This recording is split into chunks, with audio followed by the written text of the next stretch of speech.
Ako ste začali podnikať? V maturitnom obleku. 2011 a málo kto to o mne vie, ale ja som začínal ako finančný poradca v jednej nemenovanej spoločnosti, kde začínal každý a k realitám som prešiel v roku 2016.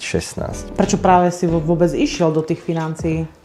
Stále som vedel, že nechcem byť zamestnaný, nechcem byť zamestnancom a chcel som robiť určitý obchod, ale zavolali ma na pohovor s tým, že budem robiť nejaké papierovačky. Že oni nepovedali, že budem robiť finančné poradenstvo alebo že budem robiť životky, ale volali to, že finančný audit.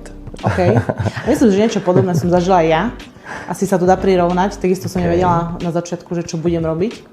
Že niečo administratívne. V tom čase som išla na vysokú školu a vravím si, asi by bolo fajn mať nejakú brigádu, ale asi nie takú, že úplne že manuálnu, že skôr takú nejakú duševnú prácu alebo nejakú administratívnu. Takže niečo podobné, no, som zažila. Ale to je zaujímavé, že presne, že nechceli nám prezradiť, že čo? Asi je to aj hlavne, pretože človek by sa asi zľakol, alebo možno by si povedal, že do toho nejdem. A spätne to hodnotím, že má to svoju výhodu, alebo ten dôvod, že nejak to nezazlievam, neviem, ako to ty cítiš spätne. Ja som rád, pretože keby sa to nestalo, tak asi by som nerobil možno tento biznis, takže